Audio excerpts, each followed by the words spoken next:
जय श्री हरि विष्णु। आप सभी को आमला की एकादशी की बहुत बहुत शुभकामनाएं। तो आज इस वीडियो में हम आपको आमला की एकादशी की व्रत कथा सुनाने वाले हैं। तो कथा सुनाने से पहले अगर आपने अभी तक हमारे चैनल को सब्सक्राइब नहीं किया है तो जल्दी से कर लीजिए, और अगर कथा पसंद आए तो इसको लाइक करके अपने परिवार वालों के साथ शेयर जरूर कर दीजिएगा, और कमेंट में जय श्री हरि विष्णु लिखना बिल्कुल भी ना भूलिएगा। तो चलिए शुरू करते हैं आमला की एकादशी की व्रत कथा। पौराणिक कथा के अनुसार एक बार राजा मांधाता ने वशिष्ठ मुनि से कहा कि हे मुनि श्रेष्ठ, मुझ पर दया कीजिए और आप मुझे कोई ऐसा पवित्र व्रत बताइए जिसको करने से मुझे सदैव ही लाभ हो सके। वशिष्ठ मुनि ने उत्तर दिया कि हे राजन, मैं सभी व्रतों में श्रेष्ठ आमलकी एकादशी के व्रत का वर्णन तुमसे करता हूँ, कृपया पूर्वक ध्यान से सुने। जो भी व्यक्ति इस एकादशी के व्रत का नियम पूर्वक पालन करता है उसे अपार धन की प्राप्ति होती है, वो सभी प्रकार के पापों के प्रभाव से मुक्त हो जाता है और अंत समय में वो मोक्ष को प्राप्त करता है।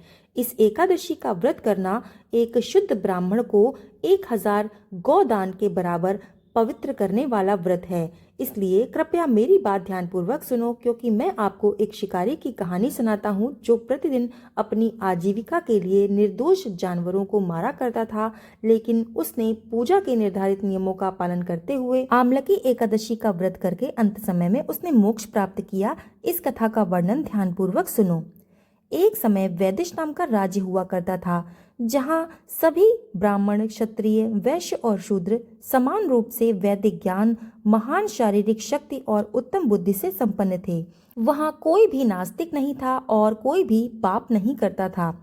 इस राज्य का शासक राजा पाशबिंदुक था, जो सोम और चंद्रमा के वंश का सदस्य था।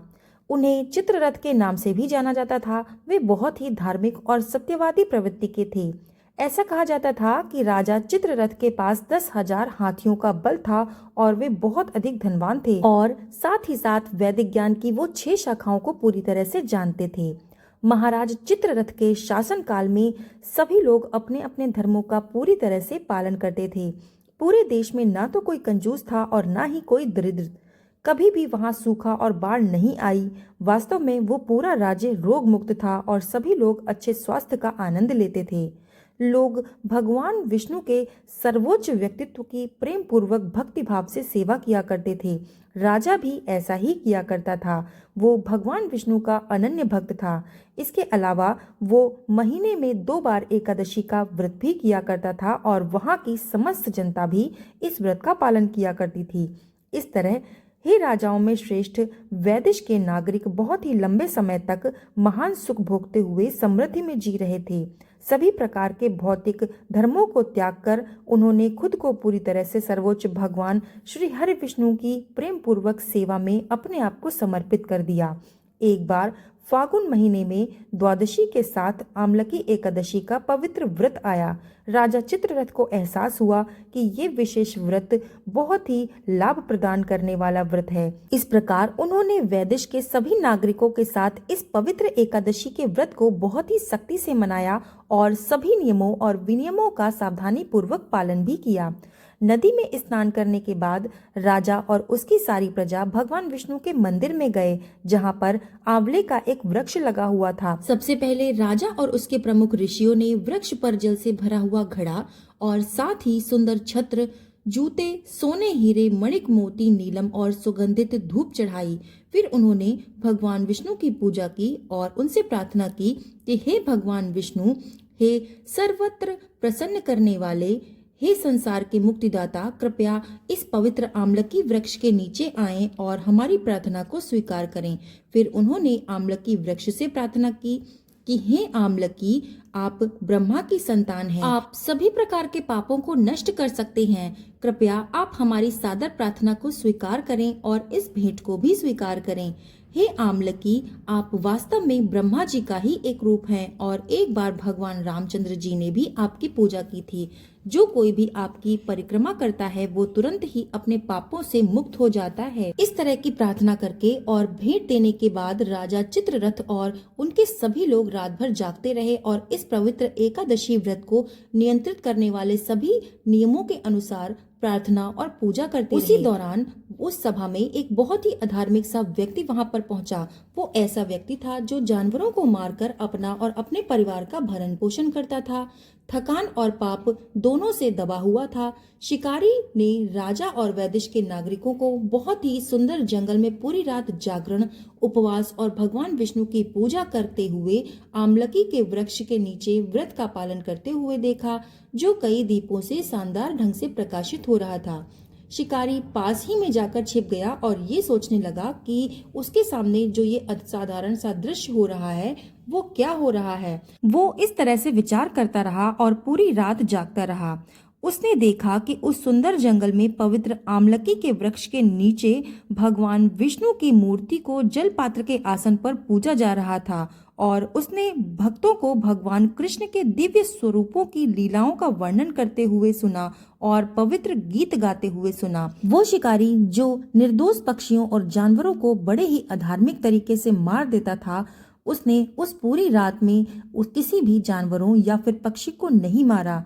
उसने वो पूरी रात बड़े ही आश्चर्य के साथ बिताई, क्योंकि उसने कभी भी एकादशी के ऐसे व्रत को नहीं देखा था और ना ही भगवान की महिमा का वर्णन उसने सुना था। सूर्योदय के बाद राजा और उसके शाही दल ने, जिसमें दरबारी ऋषि और सभी नागरिक शामिल थे, उन सब ने एकादशी के व्रत को पूरा किया और अपने नगर वैदिश को लौट आए। शिकारी अपनी झोपड़ी में लौट गया और खुशी खुशी उसने अपना भोजन किया। नित्य समय में शिकारी की मृत्यु हो गई, लेकिन आमलकी एकादशी का उपवास करने और भगवान के यश को सुनने के साथ साथ पूरी रात जागरण करने के कारण उसने जो पुण्य अर्जित किया था, उस पुण्य के कारण उसे कई रथों, हाथियों, घोड़ों और सैनिकों से संपन्न एक महान राजा के रूप में उसने पुनर्जन्म लिया। उनका नाम था वसुरथ। वो राजा विदुरथ का पुत्र था और वो जयंती राज्य पर शासन करता था। राजा वसुरथ धार्मिक और बहुत ही बलवान था। सूर्य के समान तेजस्वी और चंद्रमा के समान वो बहुत ही सुंदर था। बल में वो विष्णु के समान था और क्षमा में पृथ्वी के समान। वो बहुत ही दानशील और सत्यनिष्ठ राजा वसुरथ हमेशा भगवान श्री हरि विष्णु की प्रेम पूर्वक भक्ति किया करते थे, इसलिए वे वैदिक ज्ञान में भी पारंगत हो गए थे। वे हमेशा राज्य के कर्मों में सक्रिय रहते और अपनी प्रजा का बहुत ख्याल रखते थे, मानो वे उनके अपने बच्चे ही हों। वे कई तरह के यज्ञ करते थे और वे हमेशा ये सुनिश्चित करते थे कि उनके राज्य में जरूरतमंदों को पर्याप्त दान मिल सके।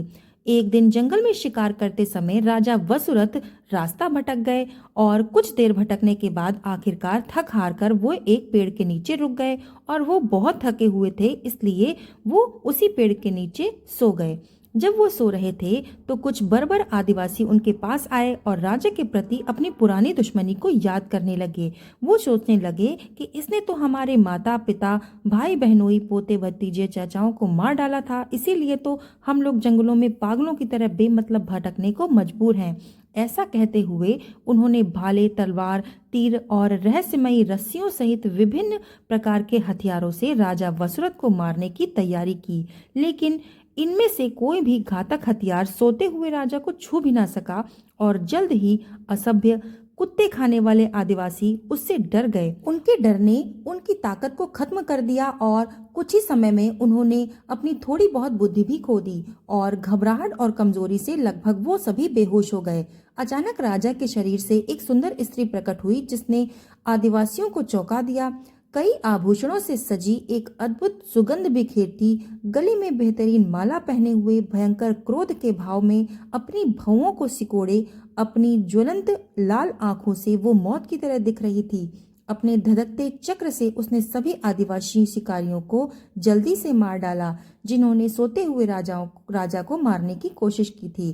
तभी राजा की नींद खुली। उसने अपने चारों ओर मरे हुए आदिवासियों को देखा तो वो चकित रह गया। उसने सोचा कि ये सब तो मेरे महान शत्रु हैं, लेकिन इतनी क्रूरता से इनको किसने मारा है? मेरा महान उपकारक कौन है? उसी क्षण उसने आकाशवाणी सुनी। तुमने पूछा कि तुम्हारी सहायता किसने की? भला वो कौन व्यक्ति है जो अकेले ही संकट में पड़े किसी व्यक्ति की सहायता कर सकता है? वो कोई और नहीं बल्कि भगवान श्री हरि विष्णु हैं, जो बिना किसी स्वार्थ के अपनी शरण में आने वाले सभी लोगों का उद्धार करते हैं। ये शब्द सुनकर राजा वसुरथ ने भगवान श्री हरि विष्णु के प्रति प्रेम प्रकट करते हुए उन्हें धन्यवाद किया। इसके बाद वे अपनी राजधानी को लौट आए और वहां बिना किसी बाधा के वे दूसरे देव इंद्र के समान ही शासन करने लगे। इसलिए हे राजा मानधाता, आदरणीय वशिष्ठ मुनि ने निष्कर्ष निकाला, जो कोई भी इस पवित्र आमलकी एकादशी के व्रत का पालन करता है वो निसंदेह भगवान श्री हरि विष्णु के धाम को प्राप्त करता है। बोलो भगवान विष्णु की जय। यहाँ पर आमलकी एकादशी की कथा समाप्त होती है। अगर आपको कथा पसंद आई हो तो इसको लाइक करके अपने परिवार वालों के साथ शेयर कर दीजिए और चैनल को सब्सक्राइब कर दीजिए। कमेंट में जय श्री हरि विष्णु लिखना बिल्कुल भी ना भूलिएगा। तो चलिए मिलते हैं ऐसी ही दूसरी कथा के साथ, तब तक के लिए धन्यवाद।